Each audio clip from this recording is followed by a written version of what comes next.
Assalamualaikum dear students. Hope you are fine. I'm going to discuss today topic about the vegetation found in the equatorial type of climate. So this is a topic which I were going to discuss today with you. As I remind you about the earlier lecture, I discussed with you that is the climate, this regions of the continent, that is the Africa continent. So you know this vast continent has the extension of this its land from the Tropic of Cancer and to the Tropic of Capricorn. So because of stretch different latitude, because of topographical variation and coastal regions and many other factors, because of these factors, the continent is divided into several climatic regions. So in that climatic regions, I discuss with you about the equatorial type climate, equatorial climatic region of Africa. It is the climate region of the continent of Africa, which is situated between the Tropic of Cancer and Capricorn. So it is in that area there is the found of the equatorial type of climate. In equatorial type of climate, the characters of this climate are this there is the this throughout the year high temperature. There is no difference between the winters and summers. We cannot perceive the difference between the summers and winters because there is no this wide change in the seasonal temperatures, and moreover there is the high temperature and evaporation is very high, humidity is very high. So there is the every afternoon and about 4 o'clock there is the showers that are known as the 4 o'clock showers. So there is the high temperature as well as the high precipitation through this is known as the climatic region. And now I'm going to discuss vegetation in the equatorial type of climate. So कौन से vegetation पाए जाते हैं, कौन से plants grow होते हैं यहाँ पे, so कौन सी natural vegetation found होती है वहाँ पे. So I'm going to discuss with you that. So vegetation consists mainly hardwood, यानी जो vegetation यहाँ पे होगी इस type of climate में, इस type of temperature as well as this type of precipitation में. So the vegetation is the hard, I can say that is the wood of that vegetation is very hard. And because one more thing, that is the broad leaf trees होते हैं वहाँ पे particularly उनके वो narrow, और जैसे you found in this desert type of climate, the trees have the leaves very this needle type leaves to retard the transpiration. The trees have this thick bark and to retard the transpiration, to retard the moisture because of non availability of moisture. But there is a good availability of moisture, excess availability of moisture. There is every in afternoon, every 4 o'clock there is the this evening showers or 4 o'clock showers. So there is no any this scarcity of this precipitation, or we can say availability of water. So these trees have the sufficient amount of water, and these because of this sufficient amount of sunlight, availability of sunlight throughout the year, and throughout this year there is a sufficient amount of moisture available. The trees grow very well, very hardwood bears and broad leaved. And so although the trees are deciduous, but जो trees होते हैं या इस vegetation में equatorial type climate में, so generally वो deciduous होते हैं, they shed their leaves, and but their appearance is the this evergreen rainforests. लेकिन उनकी appearance हमें नहीं लग रही है कि ये deciduous है, and their appearance this appears as this evergreen. वो हमें फिर भी throughout the year evergreen appear हो रही है, लेकिन actually अगर हम factual form में देखेंगे, they are not the evergreen, they are the deciduous in character, but it appears as appears as that the trees are evergreen. The reason is why they appear as the evergreen, but actually they are not evergreen. They basically the deciduous type. So the reason because there are the different types of species, and every species sheds leaves and other species grow at that time. So जो ये different species group of species grow हो रहा है, तो एक हर कोई species of plant shed leaves नहीं कर रही है same time पे. They shed their leaves with the different times at the different periods. So because of this one species shall use another at that time growing seeds, though their appearance there is no the appearance of deciduous, but there is the appearance of evergreen. But in that area, in that type of climate, all the species shed their leaves in a particular season, in a particular, but the species to species vary this shedding of their leaves. So we have to their appearance the evergreen. So this is the reason these trees appears the evergreen, but actually they are the deciduous. It is also called the equatorial equatorial forests and example, जिनको हम कभी बोलते हैं जो ये equatorial type of vegetation होते हैं या डेसिडियस या वेजिटेशन को बोलते हैं, they are also known as the equatorial forests, equatorial forests. Example, ebony, mahogany and rosewood are the some of the important species. Ebony, mahogany and rosewood. EBONY, ebony, mahogany and rosewood are the some of the species which grow in this type of climate, which grow in this type of high temperature and the high rainfall, and have a hard and the bears a hard this wood and also the broad leaves. Trees grows different heights giving an impression of the three tier formation. जो ये trees होते हैं, जो ये different species होते हैं equatorial type of vegetation में, जो ये डिफरेंट टाइप ऑफ स्पीशीज आपने देखे ग्रो हो रही है, उसके अलावा और भी बहुत सारे स्मॉल हर्ब्स, शर्ब्स, ग्रासेस वगैरह जो ग्रो हो रहे हैं इन फॉरेस्ट्स में. लेकिन आप देखो ये एज्यूम सेम हाइट नहीं कर रही है. Different species have the different assume is the different height, यानी ये डिफरेंट हाइट तक ग्रो हो रही है. क्योंकि आप देखो अगर हम यहाँ पे लोकल एग्जाम्पल देखेंगे तो हर कोई ट्री को आप देखो species to species height same नहीं होती है, जबकि ये सेम इन्वायरमेंट में, सेम क्लाइमेट के रीजन में है, but some got the more height, some got the less height. So इन ही फॉरेस्ट्स में आप देखो ये जो ट्रीज होते हैं, जो ये आप देखेंगे असेंबलेज ऑफ ट्रीज है, ये डिफरेंट असेंबलेज ऑफ स्पीशीज है. So they got the different heights, they grow up to different heights. So they different heights तक ग्रो होते हैं and impression of three tier formation. So यहाँ पे three layer formation बन जाती है जब when we look at these forests and it appears a three tier formation, three layer formation हमें लग रही है यहाँ पे trees की. so the top most layer, यानी जो सबसे top most layer in dense forests में होती है emergent layer, that is known as the emergent layer, जो सबसे हाइट ज्यादा assume कर रही है और सबसे ज्यादा हाइट पे जा रही है, तो हम उसको बोलते हैं टॉप मोस्ट लेयर. जो होते हैं सबसे हाइट जो assume कर रही है, तो इस dense vegetation में जो स्पीशीज होते हैं, so that is known as the emergent layer, उनको बोलते हैं हम emergent layer. the gant trees thrust about dense layer of the trees. जो ये gant trees होते हैं, जो बड़े बड़े ट्रीज होते हैं, जो assume ज्यादा हाइट कर रही है, जो ज्यादा उनको बोलते हैं, वो बाकी dense vegetation से आप देखो above जाते हैं and above the dense vegetation, जो नीचे ये dense vegetation से they assume the height above this dense vegetation of layer and of trees and have a huge this generally अगर हम देखेंगे यहाँ पे so ये जो emergent layer है, so the gant trees thrust above the dense layer of trees and have a huge mushroom shaped crown. यानी जैसे ये अलग रहे हैं बाकी vegetation में huge mushroom shaped crown होता है. huge यानी एक बड़ा सा ऊपर आप देखो dense layer से हमें huge mushroom shaped crown होता है. यहाँ पे मैं आपको ऐसे दिस बाय डायग्राम आपको मैं यहाँ पे समझाऊंगा कैसे ये आप देखो emergent layers appears होते हैं जो ये इक्वेटोरियल टाइप फॉरेस्ट्स होते हैं. so listen, ये बेसिकली आप देखो जहां पे ये equatorial type of vegetation grow होती है, सपोज ये जो ट्रीज होते हैं ये इनके ब्रांचेस होते हैं, तो आप देखो ये डिफरेंट स्पीशीज है बे. सो ये डिफरेंट स्पीशीज जो ग्रो हो रहे हैं यहाँ पे, तो आप देखो ये जो मैं बना रहा हूँ यहाँ पे, ये तो डिफरेंट स्पीशीज ग्रो हो रहा है. लेकिन आप देखो हर कोई सेम हाइट नहीं कर रहा है. इसमें आप देखो कुछ आप देखो इस हाइट तक होंगे, यहाँ ऐसे ग्रो होंगे, ऐसे ग्रो होंगे इस डेंस. आप देखो ये एक डेंस वेजिटेशन बन गई, यहाँ पे ये डेंस वेजिटेशन बन गई इस फॉरेस्ट में. कुछ ये हाइट एज्यूम कर रहे हैं, कुछ ये, और इसके अलावा आप देखो कुछ ट्रीज ऐसे भी होंगे जो ज्यादा इनसे इस डेंस वेजिटेशन से आप देखो ऊपर जाके यहाँ ये हाइट एज्यूम करेंगे.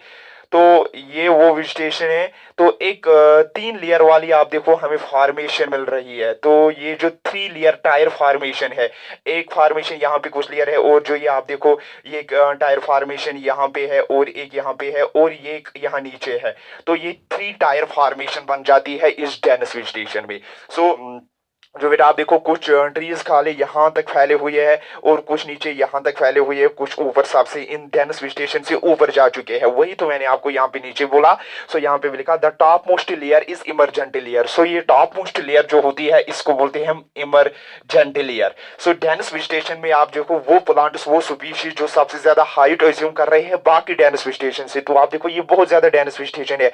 इस डेंस वेजिटेशन में, इस डेंस स्पीशीज में आप देखो जो जो ऊपर जा गए इस डेंस वेजिटेशन वेजिटेशन से जिन्होंने हाइट एज्यूम ओवर ज्यादा लेयर की है, सबसे ज्यादा जो टॉप लेयर पे है इस डेंस वेजिटेशन में, जो ये पूरी डेंस वेजिटेशन है इसमें टॉप लेयर पे जो सबसे ज्यादा सुपीशीज है तो वो बाकी डेंस वेजिटेशन से ज्यादा एज्यूम हाइट कर रही है। So the top most layer is emergent layer. The गैन ट्रीज, जो बड़े बड़े ट्रीज होते हैं और कुछ छोटे छोटे ट्रीज होते हैं, जैसे आप देखो प्लांटस ट्रीज, हर्बस शर्बस, ये टोटल हम बोलेंगे इक्वेटोरियल वेजिटेशन। इन्हीं में जो आप देखो बड़े ट्रीज होते हैं, गैन ट्रीज होते हैं इस वेजिटेशन में, thrust above the dense vegetation, वो इस डेंस वेजिटेशन से आप देखो थ्रस्ट अबव, वो ऊपर चले जाते हैं और ये बाकी नीचे नीचे ही रह जाती है, और ये thrust above the dense vegetation layer होती है। एंड जो मशरूम शेप्ड, ऊपर आप देखो ये ऐसे बनाते हैं मशरूम शेप्ड, ये ऐसे बन जाते हैं इनके क्राउन, इनके मतलब जो टॉप होता है, ये ब्रांचेस जो इनके होते हैं, तो आप देखो बेटा यहाँ मशरूम जैसे शेप ऊपर बन जाती है, जो बड़े बड़े ट्रीज एज्यूम ज्यादा हाइड करते हैं बाकी रेस्ट ऑफ डेंस वेजिटेशन से। तो जो ये सबसे टॉप फॉर्मेशन बन गई है, टॉप जो ये मशरूम शेप्ड ऊपर जो बन गई, उनको बोलते हैं हम that is known as the mushroom shaped, और we can say that is known as the emergent layer. तो इसी को बोला जाता है जो ये top thrust above the dense vegetation layer होते हैं, गैन ट्रीज होते हैं, that is known as the this emergent layer. The trees in this layer receives a lot of sunlight and rain. The second layer is the canopy layer. उसके बाद आप देखो जो ये टॉप वाले इमरजेंट लेयर होते हैं, ये ज्यादा आप देखो क्या कर रहे हैं, receives the sunlight and the rain. सबसे ज्यादा रेन और सनलाइट यही वाली लेयर रिसीव करे, क्योंकि ये एक्सपोज है। उसके नीचे आप देखो उन्होंने उनको कवर किया है नीचे वाली लेयर को, जो ये दूसरी और तीसरी लेयर है, जो ये बाकी नीचे आप देखो स्मॉल स्मॉल प्लांट ट्रीज है, उन्होंने उनको कवर किया है। गैन ट्रीज जो thrust above the dense layer हो चुके हैं, जो इमरजेंट लेयर है, उन्होंने इसको कवर किया है ऊपर। सो जो सबसे ज्यादा इंसोलेशन, जो सबसे ज्यादा हम देखेंगे रेनफॉल पर प्रेसिपिटेशन, वो ज्यादा यही टॉप वाली लेयर मशरूम शेप्ड क्राउन जिनका है, वो यही कर रहे हैं, that is known as the emergent layer. So this emergent layer is the exposed above the thrust above the dense vegetation. So because of this thrust above the assumes the height and it receives the more insolation as well as the more precipitation. So that is the why this topmost layer is known as this this is the topmost layer thrusts above and has the large number of branches, trees, etc. So below this layer that is known as the canopy layer. जो second होती है इसको बोलते हैं हम canopy layer. So second layer is known as the canopy layer in this type of these vegetation. So जो ही canopy layer होती है, the trees in this layer receives a lot of sunlight and rain. The second layer is the canopy layer. The broad irregular crown of these trees form a tight continuous canopy 20 to 30 meter above the ground. आप देखो जो ये इनके बीच में आप देखो जो ये second layer होती है canopy layer, आप देखो ये थोड़ी tight होती है, क्योंकि इर्द गिर्द इन्होंने इनको this टाल ट्रीज ने इनको बंद रखा है बीच में। तो इनको आप देखो ज्यादा यहाँ और यहाँ आप देखो ज्यादा साइड में हम देखेंगे एक्सपेंड होने के लिए ज्यादा जगह नहीं होती है। इस साइड भी प्लांट्स, इस साइड भी प्लांट्स, बड़े बड़े टॉल जो ट्रीज है, बड़े बड़े हुज गैन ट्रीज जो है, उनके बीच में आप देखो नीचे जो सुमाल नीचे वाली वो एक और लेयर है प्लांट्स की, तो उनको बोलते हैं हम कैनोपी लेयर। तो इनको यहाँ पे आप देखो दीज कैनोपी लेयर, जो ये कैनोपी सेकंड लेयर है, द ब्रॉड इरेगुलर क्राउन, इनका क्राउन आप देखो ब्रॉड होता है लेकिन इरेगुलर होता है, वो बराबर आप देखो रेगुलर नहीं है, उसका इरेगुलरिटी होती है, क्राउन होता है this trees form A tight continuous canopy. क्योंकि इनको टाइट कैनोपी है, इनको इर्द गिर्द बाकी बड़े बड़े ट्रीज है, तो जिसकी वजह से इनका कवर ऊपर जो ये छत जो बन जाता है, सो क्राउन जो बन जाता है वो इरेगुलर बन जाता है, क्योंकि इर्द गिर्द उनको वो हर जगह उनको सेम यानी वी कैन से दैट हर साइड में इनको सेम जगह नहीं होती है, स्पेस नहीं होती है फैलने के लिए। तो किसी साइड में इनको ज्यादा, किसी साइड में कम होगा इर्द गिर्द के गैन ट्रीज की वजह से, तो जिसकी वजह से इनको इरेगुलर क्राउन बन जाते हैं। ऊपर उनको हर जगह सेम जगह बहुत ज्यादा होती है, वो आसानी से फैल जाते हैं हर साइड में, लेकिन यहाँ हर साइड में इनको सेम जगह नहीं होती है। तो इस कैनोपी लेयर का जो क्राउन होता है, या आप देखो जो उसका ऊपर जिसको हम दूसरे वर्ड में बोलेंगे जो ये ब्रांच होता है इसका ऊपर वाला, तो वो ज्यादा इरेगुलर होता है। वो क्यों इरेगुलर होता है, उसमें जनरली आप देखो 20 to 30 metre above the ground, और ये आप देखो 20 to 30 मीटर जाते हैं, वो अबव और हो जाते हैं। तो जो ये ग्राउंड से हम देखेंगे जिसकी हाइट जो एवरेज हाइट होती है 20 to 30 मीटर, ये ग्राउंड से जाते हैं। और यहाँ पे आप देखो ये प्लांट्स इस डेंस वेजिटेशन में एक लेयर होती है, that is the 20-30 metres height, that is known as the canopy layer, जिनका क्राउन इरेगुलर होता है बिकॉज ऑफ टाइट कैनोपी। इनके इर्द गिर्द आप देखो जो कैनोपी कवर है वो टाइट होता है, तो जिसकी वजह से इनका इरेगुलर यानी यहाँ पे क्राउन बन जाता है। So the branches are often densely covered with the other plants and tied together with a veins, यानी इनके branches इर्द गिर्द आप देखो टाइडली कवर्ड होते हैं, टाइडली जो कैन ट्री इर्द गिर्द ट्रीज होते हैं वो इनको टाइडली क्राउड होते हैं टुगेदर, तो जिसकी वजह से इनके इरेगुलर क्राउन बन जाते हैं. The third layer is the under story which receives a very little sunlight and very dark. It is the young trees, shrubs, ferns and creepers and orchids. यानी आप देखो उसके अलावा नीचे ग्राउंड के नजदीक ही एक वाली ये लेयर होती है. तो ये लेयर जो थर्ड लेयर होती है सबसे लो हाइट पे जो होती है, तो हम इसको वो लेयर बोलते हैं अंडर स्टोरी. सो इस लेयर को बोला गया अंडर स्टोरी लेयर. सो बेटा यहाँ पे अंडर स्टोरी लेयर ये वो होते हैं जो यंग ट्रीज नीचे होते हैं, जो ग्रासेस, शर्बस, हर्बस, स्मॉल प्लांट्स होते हैं, जो वो स्मॉल जो ज्यादा हाइट एज्यूम नहीं कर रहे हैं, जो फ्यू मीटर्स या हम देखेंगे 1-2 मीटर की हाइट एज्यूम कर रहे हैं, वो ग्रासेस, हर्बस, शर्बस, फर्नस वगैरह जो आप देखते हो. जब आप भी किसी आप देखो जिस ऑर्चार्ड में जाते हो तो नीचे आप देखो ग्रासेस वासेस वगैरह होते हैं इर्द गिर्द, तो वो आप देखो सबसे नीचे होते हैं और वो सबसे कम रिसीव रेनफॉल कर रहे हैं, वो ऊपर वाली लेयर ज्यादा कर रहे हैं. उसके अलावा आप देखो इनको सनलाइट भी कम से इनको ज्यादा डार्क होता है. इस डेंस वेजिटेशन में इनको ज्यादा डार्क होता है, सनलाइट ज्यादा वहां भी नहीं होती क्योंकि उनके कैनोपी कवर, उनके ब्रांचेस इनको कवर कर रहे हैं ऊपर, उस सनलाइट को, उस रेनफॉल को ये कवर कर रहे हैं, तो जिसकी वजह से ये कम रेनफॉल और कम यहाँ पे हम देखेंगे लाइट रिसीव कर रहे हैं, जिसकी वजह से यहाँ पे डार्क होता है. It has the way young trees, इनमें आप देखो यंग ट्रीज ज्यादा होते हैं, वो यंग ट्रीज जो नए नए पैदा होते हैं. शर्बस, फर्नस, क्रीपर्स एंड ऑर्चर्ड्स, कुछ क्रीपर प्लांट, कुछ शर्बस, कुछ seasonal, non seasonal plants. The forest floor usually has a layer of decomposed leaves, branches and fruits that have fallen from the trees above.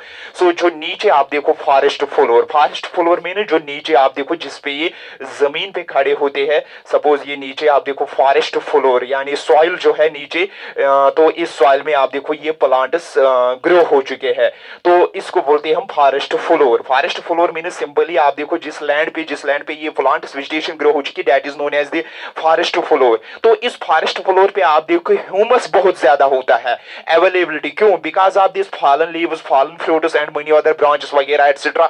सो यहाँ पे नीचे आप देखो एक बड़ी लेयर होती है, ह्यूज अमाउंट में आप देखो ह्यूमस होता है, डिकम्पोज्ड मैटर होता है. डिकम्पोज्ड मैटर जो होता है वो यानी grasses, leaves, weaves, branches etcetera होते हैं, फॉलन फ्रूट्स होते हैं. So these decomposed on the ground floor, यानी ये आप देखो फॉरेस्ट फ्लोर पे डिकम्पोज होते हैं, तो जिसकी वजह से आप देखो यहाँ पे बहुत ज्यादा ह्यूमस अवेलेबल होता है.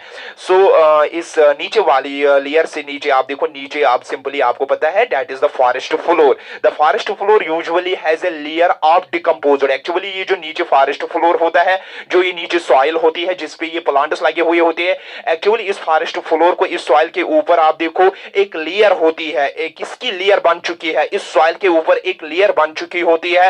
वो एक्चुअली आप देखो जो लीव्स, फ्रूट्स, ब्रांचेस वगैरह, ग्रासेस एटसेट्रा फॉल होते हैं, डेड होते हैं, fall from these above trees as there is a very little sunlight here. तो आप देखो नीचे वही डिकम्पोज फॉरेस्ट फ्लोर पे डिकम्पोज होते हैं और इस डिकम्पोज लेयर को हम बोलते हैं forest floor. And leaves, branches and fruits that have fallen from the trees as there is a very little sunlight and here the growth of the plants is poor. Thus these forests are very dense and gloomy. The hardwood trees are valuable for making good quality of furniture as the wood is heavy, but the trees are difficult to exploit as they do not grow in the pure standard. Mangroves, palm are found in the marshy areas. So one more thing, that is the in forests में आप देखो जो ये valuable would produce कर रही है, हम इनको यूज कर रहे हैं डिफरेंट फर्नीचर गुड्स के लिए, और उसके अलावा इनको एक्सप्लॉइट, इनको इस्तेमाल करना बहुत ज्यादा मुश्किल होता है. तो आप देखो वो जनरली आप देखो वो इनएक्सेसिबल होते हैं, वो डेंस फॉरेस्ट्स में होते हैं जहाँ पे अदर प्रॉब्लम्स हमें आती है, सनलाइट वगैरह या बाकी कुछ डेंजरस इंसेक्ट्स वगैरह इनमें होते हैं, एनिमल्स होते हैं, तो जिसकी वजह से इनको एक्सप्लॉइट करना बहुत ही मुश्किल होता है. अदरवाइज आप देखो ये बहुत सारे हमें इस्तेमाल होती है इनकी वुड, ये हार्डवुड लीव्स हार्डवुड प्रोड्यूस कर रही है, बहुत ही वैल्यूएबल टिम्बर हमें ये प्रोड्यूस कर रही है ये फॉरेस्ट्स में. तो these forests are very dense, ये फॉरेस्ट्स बहुत ज्यादा डेंस एंड ग्लोमी, बहुत ही इनको ग्लोम होता है, बहुत ही इनको दिस लुकिंग बहुत अच्छी होती है. The hardwood trees valuable for making good quality furniture as the wood is heavy but the trees are difficult to exploit, यानी इन ट्रीज को हम एक्सप्लॉइट करने में हमें डिफिकल्टी होती है. So these are the 3 layers. तो ये आपको याद रखना है कि जो सबसे ज्यादा टॉप मोस्ट लेयर होती है फॉरेस्ट्स में, तो जनरली हम बोलेंगे जो ट्रीज आप देखो बड़े बड़े गैंड ट्रीज होते हैं, पर्टिकुलरली जो बड़े बड़े ज्यादा हाइट एज्यूम कर रही है, the giant trees, so that are known as this, जो उनकी लेयर बन जाती है that is known as the emergent layer, and the this one more thing, that is the one more layer, that is the do not assume is the height of the gantries but has the height of 20 to 30 meters. So that layer, that this layer of the tree is known as the canopy layer, and the small young plants, yeah, that is the grass tree, these shrubs, herbs, which are the young plants जो grow होते हैं, that is known as the understory leaves, sorry, understory layer, and this is known as the forest floor. The forest so area is covered with this humus, decomposed humus, and that is known as the forest floor. उसको हम बोलते हैं forest floor. So this was the about the equatorial type of vegetation. यही पाई जाती है. तो आपको यहाँ पे कुछ के पॉइंट्स बोलो हाईलाइट करूंगा. तो इक्वेटोरियल फॉरेस्ट्स कहाँ पे पाई? ये इक्वेटोरियल क्लाइमेट में पाए जाते हैं जहाँ पे हाई रेनफॉल और हाई टेम्परेचर अवेलेबल होगा. ये through out the year generally grow कर रहे हैं. और ये आप देखो इक्वेटोरियल फॉरेस्ट्स आप देखेंगे basically they are deciduous forests, but why they do not appear as the deciduous? Because the species, different type of species grow, short the leaves at the different times. So one species short leaves, another grows. So that is why they appear as evergreen forests. And in these forests, the important trees are the rosewood, ebony, mahogany, etc. are the some of the important sources. And in these forests, these have the this character of they produce the hardwood and have the broad leaves. And this because of the broad leaves, they have the availability of moisture and temperature. They grow throughout the year. And these forests which grow together, this assemblage of plants, large trees, small trees, herbs, shrubs, creepers, etc. assumes the different height. This dense vegetation assumes the different height formation of giving the formation of three tier layer, यानी three tier formation. हम उसको बोलते हैं three tier formation. किसको बोलते हैं? These forests, equatorial forests, this grow up to different heights. This dense vegetation assume different species, assume the different heights, so gives the three tier formation. The equatorial forests grow, the equatorial forests, these different species grow up the different heights. जो equatorial forests है इनमें different species होते हैं. तो ये different species different heights तक grow होते हैं, giving the three tier formation. जो आप देखो गैंट प्लांट्स होते हैं, बड़े बड़े लार्ज प्लांट ट्रीज होते हैं, assumes the large height above the other vegetation. and वो बाकी जो vegetation, dense vegetation जो नीचे होती है, grass, herbs, shrubs, trees, etc. उनसे वो आप देखो बड़े बड़े प्लांट सबसे ज्यादा हाइट assume कर रहे हैं.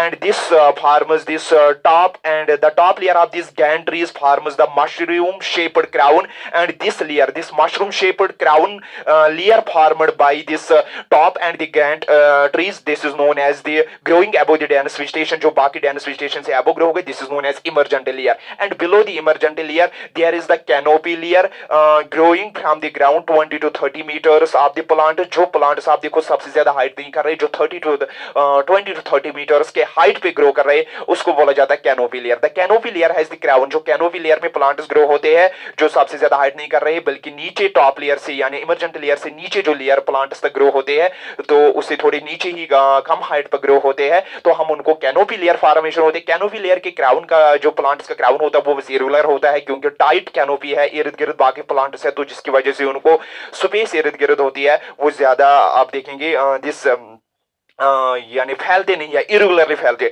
उसके बाद आप देखो जो नए नए प्लांट्स पैदा होते हैं, ग्रासेस, लीव्स वगैरह नीचे ही होते हैं, ग्राउंड के नजदीक होते हैं. So that is known as the understorey forests. तो उसके अलावा आप देखेंगे फॉरेस्ट की सरफेस पे आप देखो वहां पे देखो लेयर बन जाती है मैटर, दिस ह्यूमस की decomposed humus, that is the leaves, grass, branches वगैरह, फॉलन फ्रूट्स, वो वहां पे एक लेयर बनाते हैं, that is known as the forest layer. Sorry, that is known as the forest floor, या हम उसको बोलेंगे फॉरेस्ट फ्लोर. तो forest floor, what is the forest floor? Forest floor is the layer in the forest which is formed by the decomposed matter, जो वो decomposed matter which is formed by the leaves, branches, trees, fallen fruits, and decomposed of leaves, trees, herbs, etc. so that is known as the forest layer. और उसके बाद these forest produce this valuable wood, hardwood, which is used for different this purpose, and so exploit these forests is difficult. Why it is difficult to exploit these forests? Because these are forests are dense vegetation, and so the in the dense vegetation there are the dangerous these are inaccessible. And one more thing, these forests are in these forests there are the dense sorry, these are the dangerous animals and insects, birds. So it is difficult to exploit these forests. And one more things, जो top layer होती है मर्जन वो ज्यादा receive कर रही है sunlight and rainfall. उसके बाद आप देखो ये कैनोपी लेयर, लेकिन नीचे वाली लेयर आप देखो बहुत ही कम सनलाइट और रेनफॉल रिसीव कर रही है। So there is a dark, generally वो डार्क वो ज्यादा आप ग्रो नहीं कर पा रही है जो अंडर स्टोरी लेयर है। So this was the about the forests of the continent, यानी वो फॉरेस्ट्स होती है जो कॉन्टिनेंट में पाई जाती है, लेकिन ये इक्वेटोरियल फॉरेस्ट, क्योंकि बहुत सारे फॉरेस्ट्स पाई जाती है different climatic continent, different climatic zones में डिवाइड है, तो डिफरेंट वेजिटेशन भी ग्रो हो गया है। सो एक वेजिटेशन का हमने यहाँ पे डिस्कस किया है अबाउट दिस कॉन्टिनेंट।